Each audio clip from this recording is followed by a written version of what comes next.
और इस बीच आपको बताएंगे बड़ी खबर, केंद्र सरकार ने 14 मोबाइल मैसेंजर ऐप को ब्लॉक किया है। जम्मू कश्मीर में इन्हीं ऐप से मैसेज भेजते थे आतंकी और सुरक्षा खुफिया एजेंसियों की सिफारिश पर यह बड़ी कार्रवाई की गई है। पाक आतंकियों को ऐप के जरिए मिलते थे मैसेज। आईएमओ, बीचैट समेत कुल ऐसे 14 मैसेजिंग ऐप है जिन्हें ब्लॉक किया गया है। बड़ी खबर आपको यहां पर बता दें, केंद्र सरकार ने बड़ा एक्शन लेते हुए 14 ऐप को ब्लॉक किया है। आईएमओ, बीचैट इसमें शामिल है। आतंक के मददगार ये ऐप थे। खुफिया एजेंसियों की सिफारिश पर यह एक्शन लिया गया है और 14 ऐप को ब्लॉक किया गया है।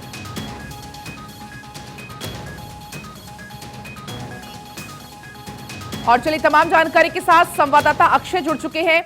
अक्षय, कुल 14 मैसेजिंग ऐप को ब्लॉक किया गया। इसके पहले भी हमने देखा था किस तरीके से केंद्र की तरफ से कार्रवाई की गई थी और तमाम ऐसे चीनी ऐप्स को ब्लॉक किया गया था उस दौरान।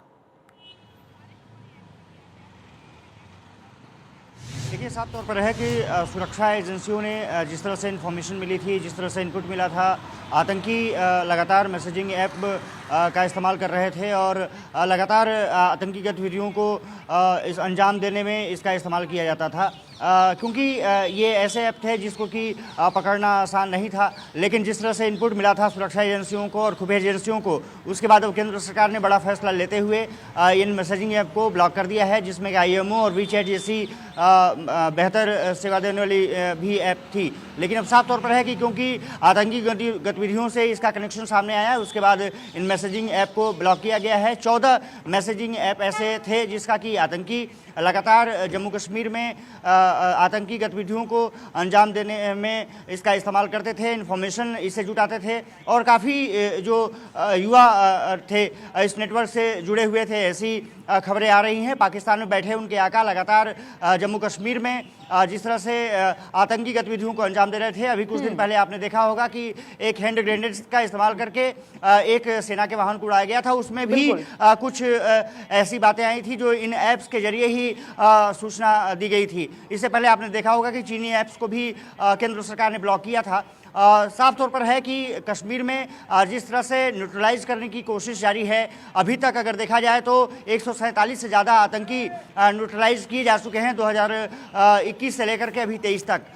साफ तौर पर है कि सरकार कोशिश ये कर रही है कि जम्मू कश्मीर को शांति के पथ पर लाया जा सके। उसमें उसको कामयाबी भी मिली है, लेकिन बीच बीच में जो आतंकी गतिविधि है वो कहीं ना कहीं बिल्कुल अक्षय, बार बार इस तरीके की आतंकी गतिविधियों को आतंकवादी अंजाम देते हैं और कोशिश भी यही है कि क्योंकि इन ऐप से मैसेज भेजते थे आतंकी और सुरक्षा खुफिया एजेंसियों ने जब सिफारिश की उसके बाद ये बड़ी कार्रवाई की गई। मतलब साफ है, संदेश साफ है कि किसी भी तरीके की कोई भी नाकामयाब हरकत पाकिस्तान की या किसी और देश की भारत बर्दाश्त नहीं करेगा। नापाक हरकत वैसे भी शुरू से ही भारत की रणनीति रही है कि कभी बर्दाश्त नहीं कही जाएगी। लेकिन मोदी सरकार के आने के बाद जिस तरह से सुरक्षा एजेंसियों को जिस तरह से लगातार सशक्त किया गया है, जिस तरह से बॉर्डर एरिया को मजबूत करने की कवायद लगातार चल रही है, जिस तरह से गृह मंत्री अमित शाह लगातार बैठक करते रहते हैं जम्मू कश्मीर के प्रशासनिक अमले और जम्मू कश्मीर के जो एलजी मनोज सिन्हा हैं उनके साथ, और जिस तरह से रणनीति बनाई जाती है उसे साफ संदेश देने की कोशिश जरूर होती है पाकिस्तान को कि किसी तरह की जो नापाक हरकत है वो बर्दाश्त नहीं की जाएगी। आतंकियों को न्यूट्रलाइज लगातार किया जा रहा है। इसके बावजूद भी अभी कुछ दिन पहले जिस तरह से सेना के बस पर हमला किया गया, हमारे जवान शहीद हुए, और उसके बाद जब जानकारी जुटाई गई तो पता चला कि कुछ ऐप्स ऐसे हैं जिसका इस्तेमाल आतंकी लगातार कर रहे हैं, क्योंकि उसको पकड़ने में आसानी नहीं होती है। साफ तौर पर है कि मोबाइल के जरिए अगर वो नेटवर्क में आते हैं तो निश्चित रूप से उनके लोकेशन को ट्रेस करने में आसान होती है, लेकिन इन ऐप्स के जरिए उनका लोकेशन ट्रेस नहीं किया जा सकता था। इसलिए इन ऐप्स को पूरी तरह से ब्लॉक कर दिया गया है। खबर ये आ रही है कि कुछ दिनों में और ऐप्स पर भी निगरानी रखी जा रही है, उनको भी ब्लॉक किया जा सकता है। यूट्यूब चैनल कुछ नज़र में आए हैं जो कि पाकिस्तान से ऑपरेट हो रहे हैं और उसका इस्तेमाल भी आतंकी जम्मू कश्मीर के युवाओं को भड़काने में कर रहे हैं। उस पर भी केंद्र सरकार की नज़र है, आने वाले समय में उनको भी ब्लॉक किया जा सकता है।